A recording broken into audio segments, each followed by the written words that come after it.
Okay, so in the previous class we had finished our sum number 6. So let's continue with the sum number 7.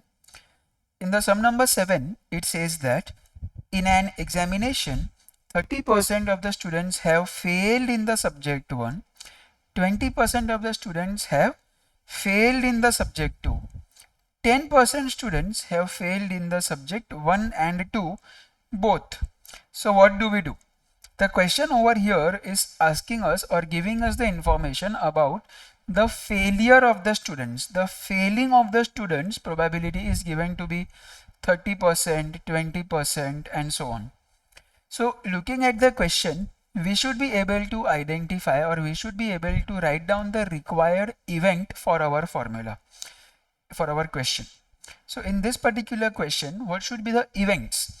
Because the question is giving us the information about failure of the probabilities or the failure of the students, so I will consider the events also in the same manner. I consider over here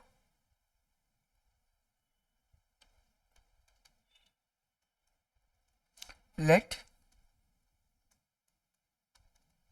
A denote the event that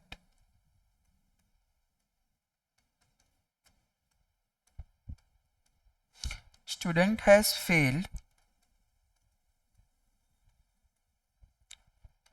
in the first subject. Similarly, B denote the event that the student has failed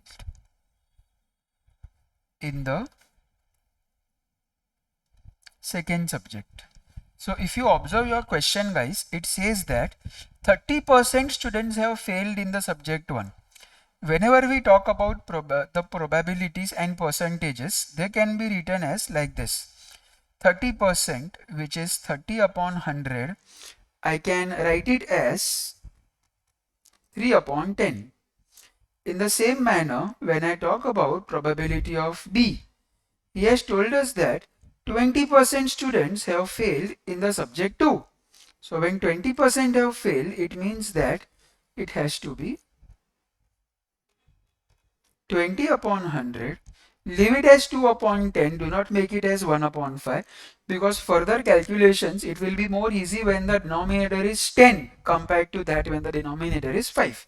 Therefore leave it as it is, no worries. Further, what has he told us? 10% have failed both the subjects. So if 10% have failed both the subjects, both indicates A and B together. So if it is A and B together, I had told you in the previous lecture, and always indicates intersection of the events. So guys, when you are talking about intersection, it is probability of A intersection B, which is equal to 10 upon 100, which is nothing but 1 upon 10. Further, what is the question? The question is telling us a student is selected at random.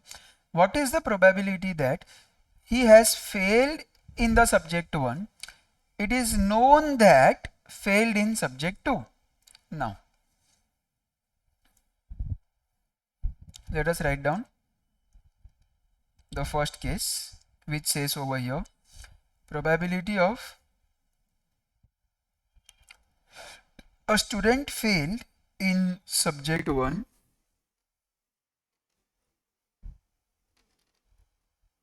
given that he has failed in subject 2. So it's very easy for us to identify guys. Probability of failing in subject 1 is A. He failing in subject 2 is the event B. Given that, I told you in the previous lecture, the slash in between represents that we are talking about the word given that. So what is our question? We just have to find out the probability of A given B, as simple as that.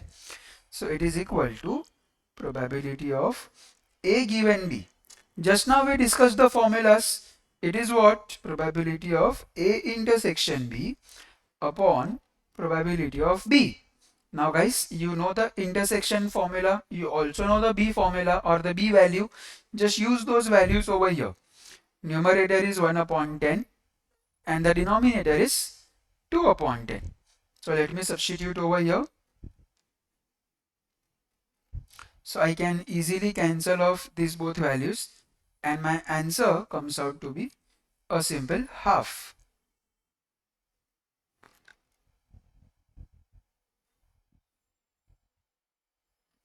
Very easy. Now let us see the second part of this. The second part says he failed at least one subject. At least one.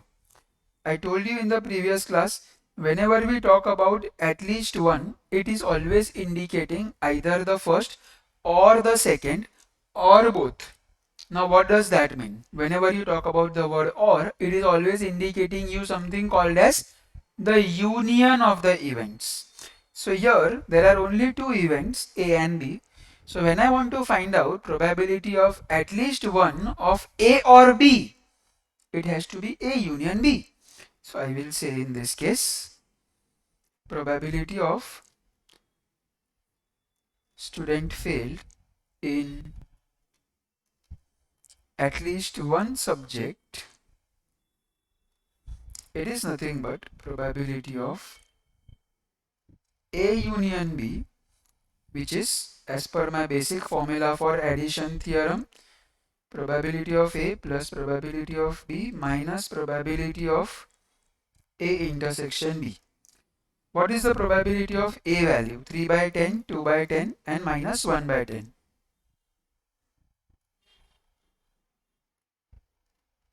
So this is going to be, all the denominators are same. So see, it's very easy for us to add the numerators. 3 and 2 is 5, 5 minus 1 is 4. So 4 by 10 gives you the answer as 2 by 5. As I told you in the previous case, do not reduce the values because keeping the common denominator is always helpful when we are doing this kind of calculations. The fraction addition and subtraction over here. Okay, so that was about your second part. Now let's go and check out our third part. What is it? It says that the student has failed exactly one subject. So what does that mean? Let us write the statement for this. Probability that student failed exactly one subject. It indicates probability that student failed the first subject and not in second subject. Or probability that student failed in the second subject and not in the first subject. So it's very easy for us to identify. I told you in the last class, whenever you are talking about the word or in between the probabilities or between the events indicates union, or between the probabilities it will always indicate addition of probabilities. I have told this to you many times in the previous classes, so just remember this very important point. Here obviously I am going to add the values because there is a word or in between the different probabilities. Now what are the probabilities? He has failed in the first and not in the second. Failed in the first subject is A. Not failed in the second subject is actually B complement or B dash, as we always say. Because I have the word and in between the two events, it always indicates intersection. So you guys, your first part is probability A intersection B dash. Whereas when you talk about the second one, it is failed in the second subject. So it is probability of B. Once again, and over here is representing the word intersection. not in the first. Now failing in the first is represented by A, therefore not failing in the first will be represented by obviously the complement of A, which is represented over here as A dash. So here guys, you have to find out the probability of A intersection B dash plus probability B intersection A dash. Very easy. We already know the formula for this. It is probability of A minus A intersection B probability. And the second case is nothing but B minus probability of again A intersection B. So what is it? The probability of A you already know, it is 3 upon 10. This is minus 1 upon 10 plus 2 upon 10 and again minus 1 upon 10. So over here guys, if you take these values 1 upon 10 negative and 1 upon 10 negative, it will be effectively minus 2 upon 10 plus 2 upon 10 and 3 upon 10. So over here I can directly cancel off these both values and my answer will be equal to 3 upon 10.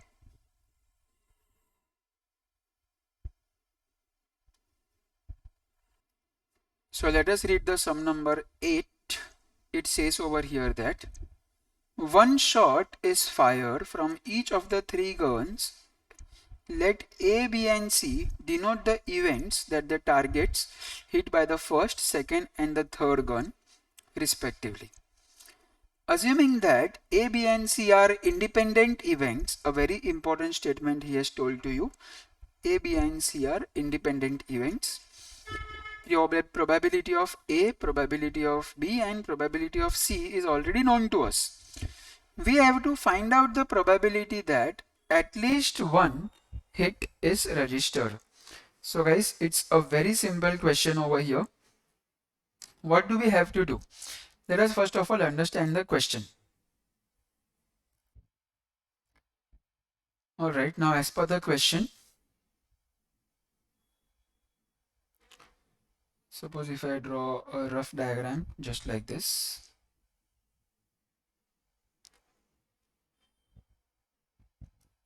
Okay.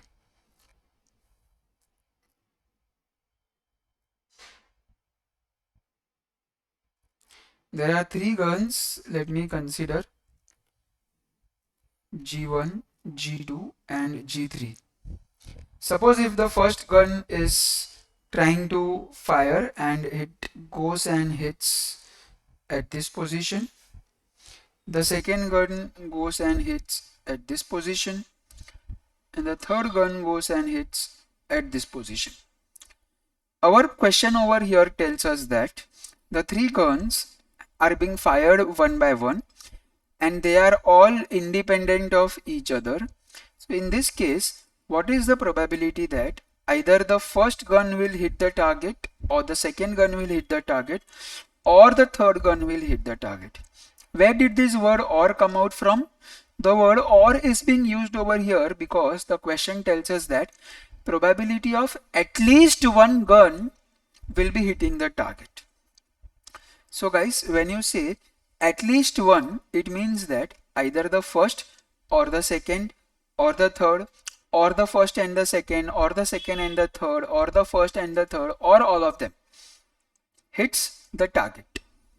So how do I calculate this probability? So in order to do that, the question has very clearly told to us that A, B and C are denoting the event that the target is hit by the first, second and the third gun respectively. So let us write down that much first. Let A, B and C denote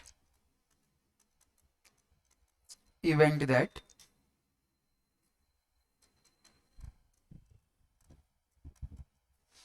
target is hit by first, second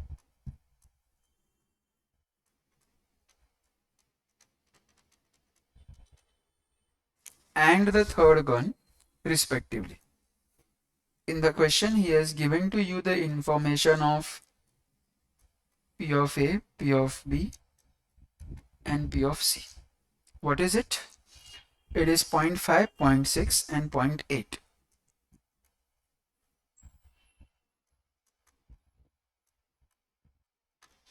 A very important statement is given to you. A, B and C are independent events. So now guys, when I know that A, B and C are independent events, I can say that probability of A intersection B is equal to P of A into P of B. What is that? It is just 0.5 into 0.6. In case if you guys are not very comfortable with the decimal multiplication, you have a very simple idea. Make it as 5 upon 10 multiplied by 6 upon 10. So you get this is equal to 30 upon 100. Keep it as it is. We will take care of that denominator later on. In the same way, I can also find probability of B intersection C to be equal to P of B into P of C, which comes out to be equal to 0.6 into 0.8. Again, let me take it as 6 upon 10 into 8 upon 10, which is 48 upon 100. Remember guys, fraction calculation is more easier compared to the decimal calculation always. So if you are not comfortable with decimal calculation, we are not at all making it compulsory that you have to make it a decimal calculation. You can always do the fraction calculation. So here it will be equal to P of A into P of C, which is 0.5 into 0.8, 5 upon 10 into 8 upon 10, that gives you 40 upon 10. Do not reduce it, keep it as it is. We will leave it, and then at the end when we are doing the calculation, we will try to adjust it later on. So over here, after this, one more very important thing that I can obtain is probability of A intersection B intersection C, because all the three events are independent. Therefore, here also it is applicable P of A into P of B into P of C. So what does that mean? P of A, I know it is 0.5. Let me write it as 5 upon 10 directly. This will become 6 upon 10. This will become 8 upon 10. So 5 into 6 is 30. 30 into 8, that is going to be equal to 240 upon 1000. But here I will do the reduction because all the remaining elements, if you observe, are having the denominator 100. And here if denominator is 1000, it will not be very easy for you to do the calculation. Therefore, cancel of 0 in this place, looking about the other terms which are involved in this particular sum. Now let us check what is the probability. The question is telling us what is the probability of at least one target is hit. Probability that at least one gun hits the target. So it's actually asking us probability of A union B union C, because I told you some time back, when you talk about the word at least one, it will be A or B or C. So when there is a word or, it is union. So write down the formula. P of A plus P of B plus P of C minus probability of A intersection B minus probability of B intersection C minus probability of A intersection C plus the probability of A intersection B intersection C. Substitute all the values carefully in their respective places. It is going to be 30 upon 100 plus 48 upon, no, not that, sorry. I think A, B and C have got the values 0.5, 0.6 and 0.8. So let me write it as 0.5, which is nothing but 5 upon 10. This is 6 upon 10 and this is 8 upon 10. Yeah, so now A intersection B is 30 upon 100. B intersection C is 48 upon 100.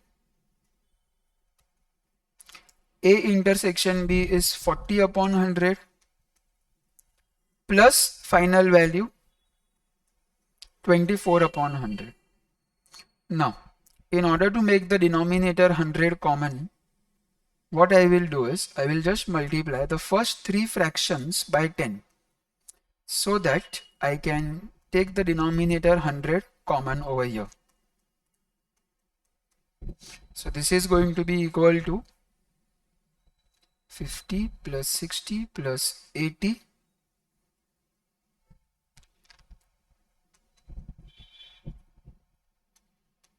minus 30 minus 48 minus 40 and plus 24. So when you solve this, it is going to be equal to 96 upon 100, and that will give you equal to answer as 0.96. Now before going to the next question, there is an important note that I want you guys to write, so please take it down along with me.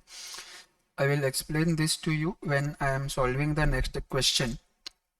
There are 2 points inside this. Write down point number 1. If selection of objects is done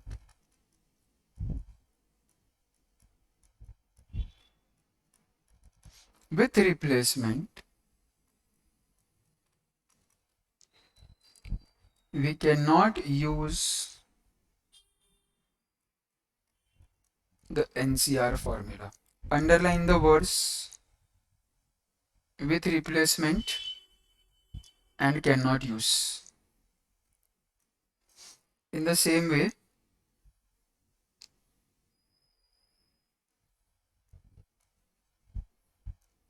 point number 2, if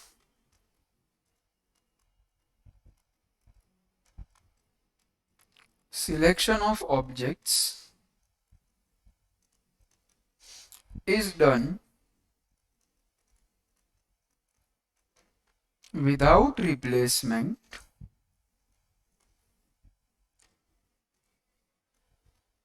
we can use, in fact we will use the NCR formula. So remember this very important statement, guys. If you come across the word without replacement, you can use the NCR formula, whereas if you come across the word with replacement, you cannot use the NCR formula. So this is a very important point that we will be using in our next question. We will observe that whether the question is telling us with replacement or without replacement, and then based on that we have to solve our next problem. So let's go and check it out. The sum number 9. It says over here that a bag contains 10 white balls and 15 black balls. 2 balls over here are drawn in succession without replacement. Very clearly the question is telling me without replacement. Because the question is based on without replacement, I can definitely use the formula of my NCR. Use. Okay. So here, over here, I know that there are 10 white balls and 15 black balls. So in all, we are given 25 balls. Out of 25 balls, you have to select or draw only 2 balls. So out of 25, if I want to select 2 balls without replacement, what is the possibility? So I will write over here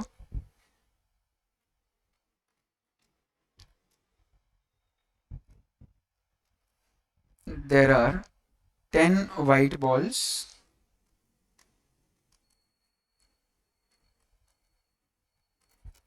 and 15 black balls.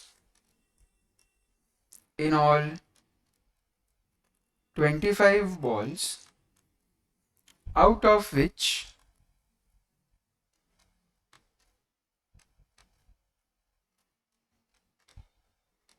any two can be drawn in 25C2 ways. Therefore, your n of s value comes out to be equal to 25C2. So if you solve this, it will be equal to 25 into 24 divided by 2 into 1, and I get the value as 25 multiplied by 12. I'm sure you can multiply these values, but don't do it, leave it. When we are doing the further probability calculation, maybe that something will get cancelled off and we will get a very easy answer out of it. So leave it as it is over here only. The first part, it's asking us what is the probability that the first is the white and the second is the black. So what do we do in this case?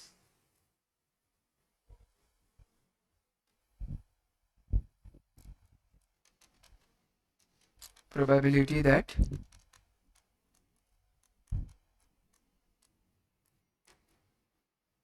first ball is white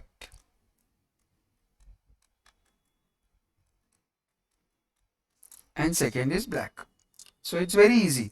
Just listen very carefully, guys. It tells us that the first ball required is white and the second ball required is black. Totally, how many balls do we have? We are having totally 25 balls, out of which only one ball is to be selected in the first case, and then the second ball has to be selected with a condition that it is without replacement. So if I select one ball out of 10, the number of possibilities will be equal to 10 upon 25. In fact, I should say the probability that the first ball is white is going to be equal to 10 upon 25, because initially or originally there are 10 white balls out of 25. Now, when you are going to select the second ball, there are only 24 balls left in that particular box or in that particular bag, because the first white ball has already been selected and it is without replacement. It means that the ball is just taken out and has not been replaced. Therefore, the second ball will be selected out of 24 balls which are left inside the box. So when you are calculating the probability, I have to observe the number of black balls. How many black balls are there? 15. So it will be 15 in the numerator and divided by 24, because the 24 balls are left in that particular bag. And then when you calculate this, it will go with 2 and 5. This goes with 8. So your solution or the answer comes out to be equal to 1 upon 4.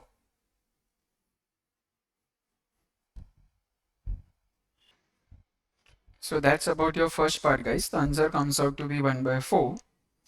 When we talk about the second part, it says over here that one is white and the other is black. It is clearly told one is white and the other is black. So in this case, it's not necessary that the first ball should be white or the second ball should be black. It is not necessary. Either the first can be white or the second can be white. It can be any kind of position in this. So we have to consider two different cases when we are solving the second part of the probability. So let us see how we can write this. Number 2, probability that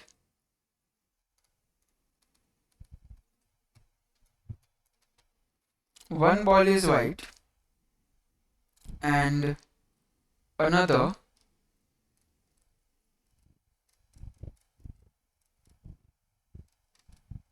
is black. So it is nothing but probability of first white ball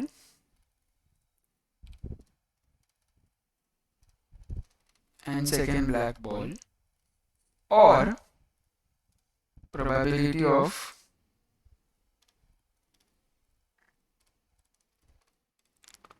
first black ball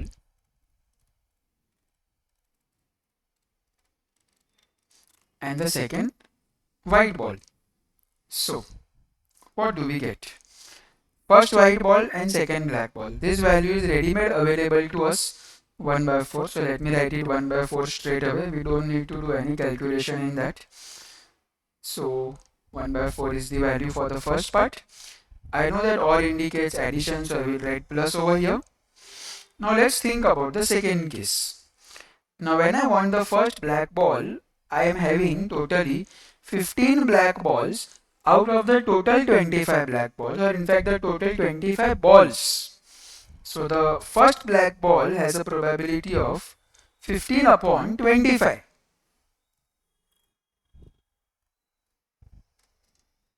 Now when you are selecting the second ball, the first black ball is selected and kept outside. It is not replaced.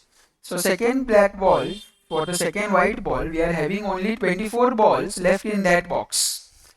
Out of 24, I know that there are 10 white balls, and out of 10, I have to select only one.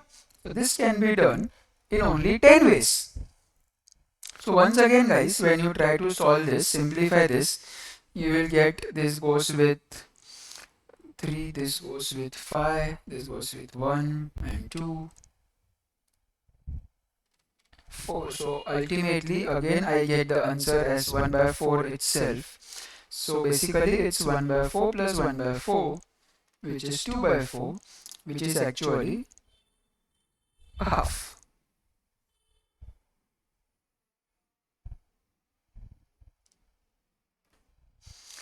An urn contains 4 white, 4 black, 5 white and 6 red balls.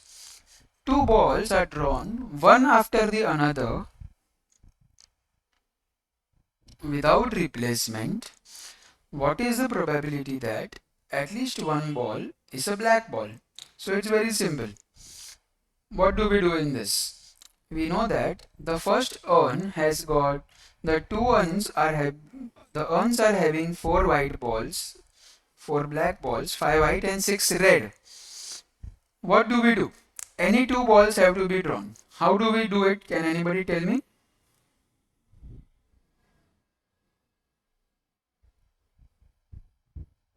Yes guys, can anybody tell me कैसे करेंगे इसको हम लोग?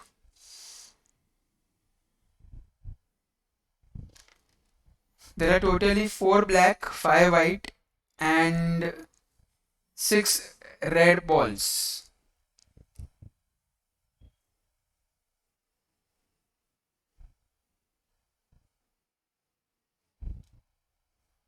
Okay, come on, let's make a note of it. Again guys, an important note, so please write it along with me.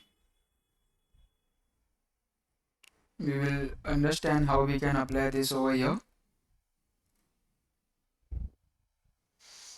Probability of at least one. I told you it is always equal to probability of A union B. But there is one more way to calculate this. Probability of at least one can also be equal to 1 minus probability of none.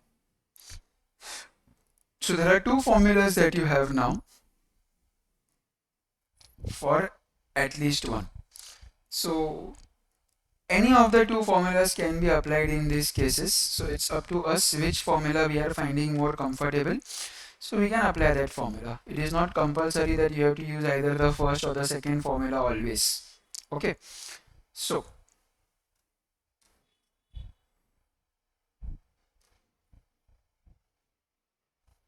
let us write down. The urn contains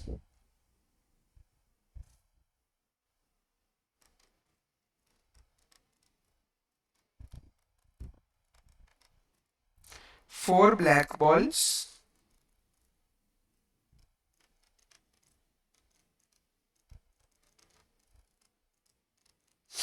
5 white balls and 6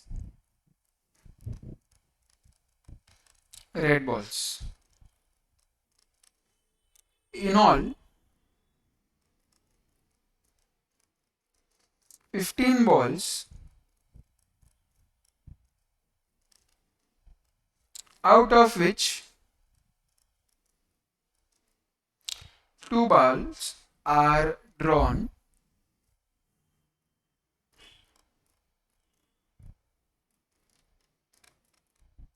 one after the another.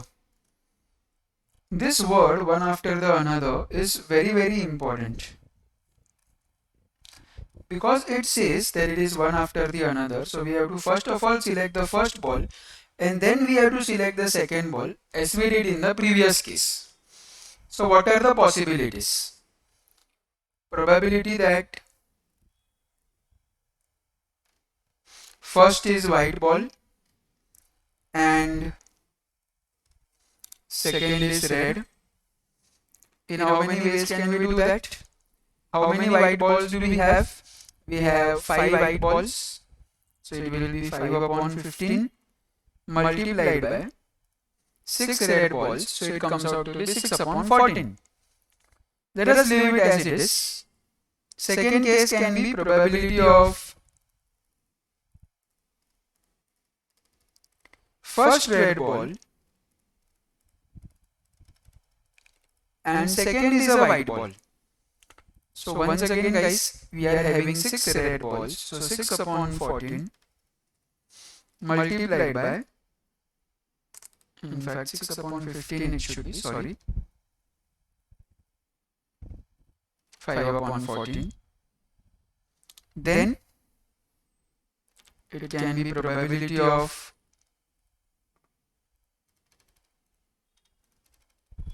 first white and second also white.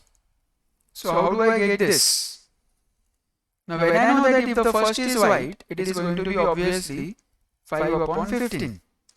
But for the second time, when again I am drawing the white ball, it means that there are now only 4 white balls left out of 14. So it used to be 4 upon 14. So then probability of first is a red ball and second is also a red ball.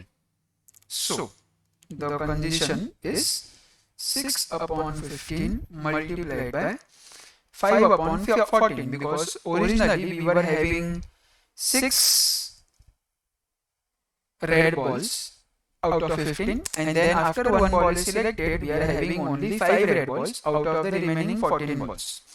So in how many ways is that possible? How do we do it? As I told you, I want the probability of at least one black ball.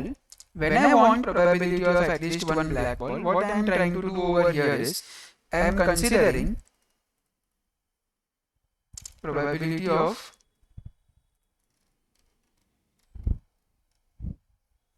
at least one black ball is equal to 1 minus probability of no black ball. So see guys, if you see all the above cases, I am just considering white and red, red and white, white and white, as well as red and red. So I am not considering any event which has got a black ball. So it indicates there is no black ball has been selected. So therefore what we will do over here is, I will take it as 1 minus probability of all these probabilities, all these cases. First white and second black, second red.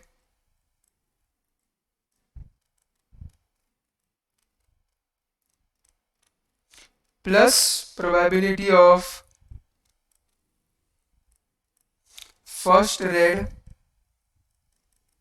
and second white plus probability of both white balls plus the probability of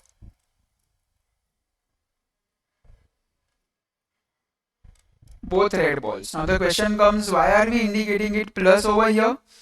Because either it can be first white and second red, or it can be first red and second white, or it can be first white and second white, that is both the white balls, or it can also be first red and second red, that is both the red balls. That's why we are just taking it like this. Then when we subtract it, 1 minus the first case,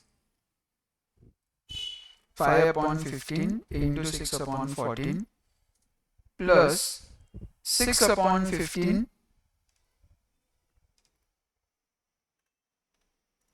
plus, in fact, multiplied by 5 upon 14 plus, if you want, you can just put it inside the brackets if you are finding it confusing. Third case and the last case.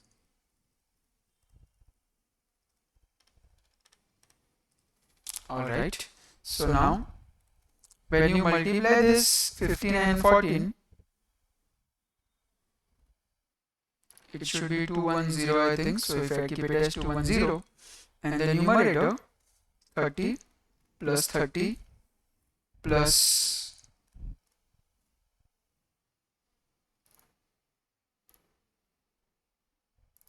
20 plus 30. Alright, so 1 minus 110 upon 210, so these zeros will get cancelled off, and on solving you will get the probability as 10 upon 21.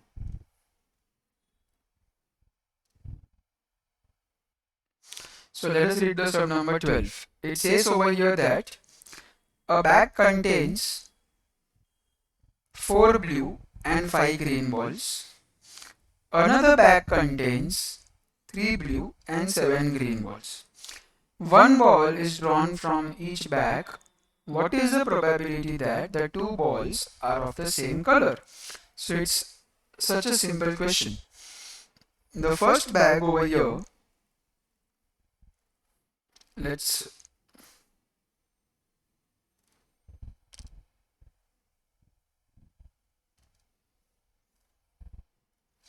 the first bag over here has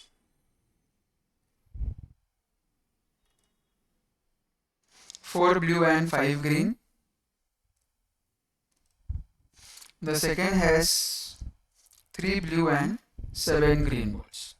Totally 9 balls are available in the first box, and the second box has got totally 10 balls. Now the question is very easy. We want to find out the probability that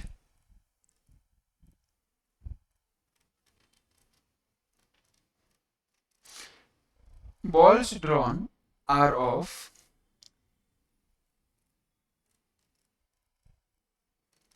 the same color. So what do we do? Just understand this. When I want the probability that the balls are of same color, I will say probability of blue ball from the first bag and blue ball from the second bag. So it indicates that from both the bags I am selecting the blue ball. Or probability of green ball from the first bag and I am selecting the green ball from the second bag as well. So it indicates that it is probability of the green ball from both the bags. So what are the chances? It's very simple. Blue ball from the first bag. How many blue balls are there? There are 4 blue balls out of 9. So I will get 4 upon 9.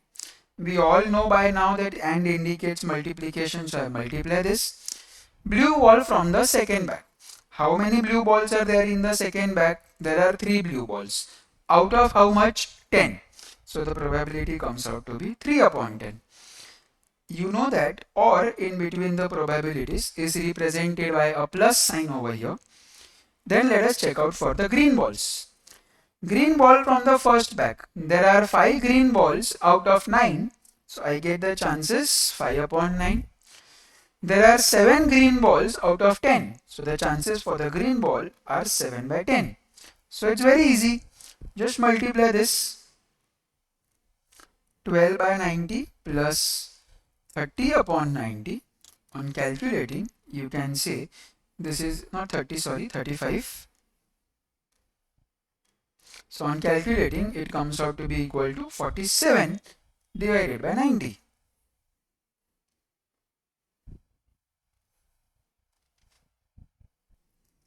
Sum number 13 over here says that two cars are drawn one after the another from a pack of 52 cars. What is the probability that both the cars drawn are the face cars? So it's a simple sum.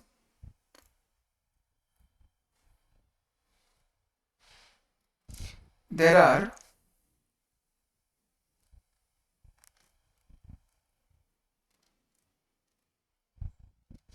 12 face cars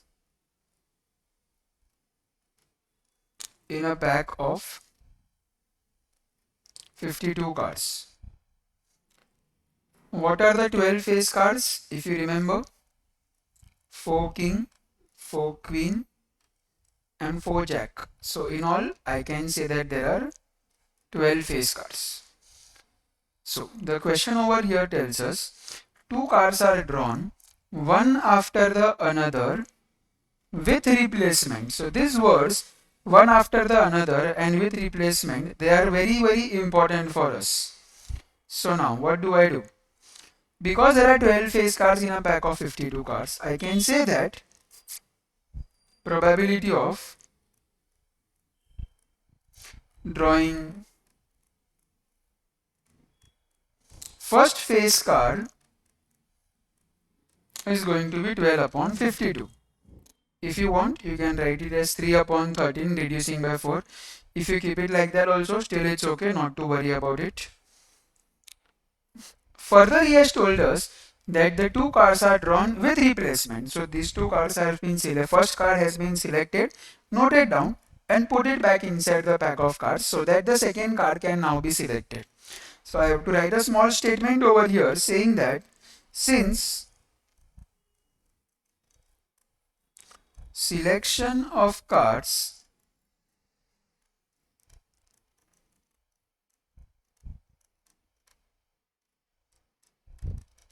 is done with replacement, probability of drawing second face car is also the same, 12 upon 52, which is 3 upon 13. So it's very easy, guys. I want the first and the second to be face cars. As you all know, and in between the probabilities will be indicating multiplication. Just like or in between the probabilities indicates addition. So over here, I will just say probability that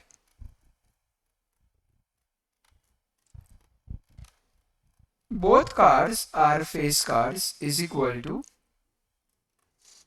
3 upon 13 multiplied by 3 upon 13, which is equal to 3 square is 9. 13 square is 169. So guys, your answer comes out to be equal to 9 divided by 169. Very easy.